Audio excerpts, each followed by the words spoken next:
അമ്മയും മോനും ചേർന്ന് ആവശ്യത്തിന് തരുന്നുണ്ടല്ലോ. അതിലും വലുതൊന്നും വരില്ലല്ലോ. മക്കള് പറയൂ.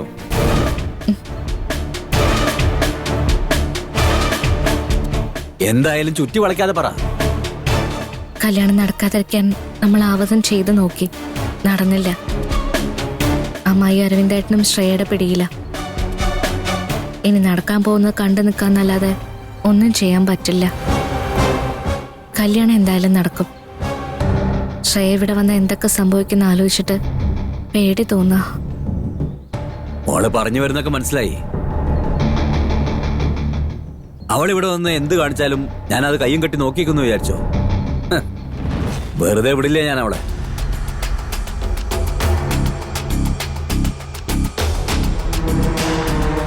ശ്രേയയുടെ ദേഷ്യം ഞങ്ങളോടാ.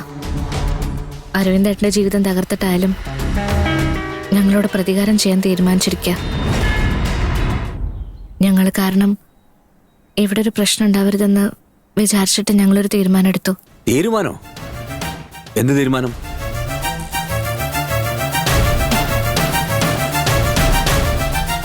ഞങ്ങളെ ഉപദ്രവിക്കാൻ വേണ്ടിയാണല്ലോ അവൾ ഇങ്ങോട്ട് കയറി വരുന്നത്. അപ്പോ ഞങ്ങളിവിടെ ഇല്ലാതിരുന്നാ പിന്നെ അവൾക്കൊന്നും ചെയ്യാൻ പറ്റില്ലല്ലോ.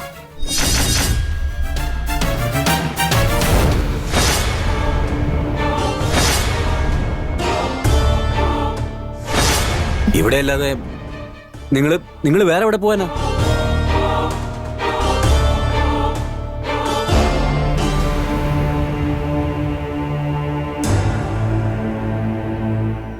ഞങ്ങൾ രണ്ടുപേരും മാറി താമസിച്ചാലോ എന്ന് ആലോചിക്കുക.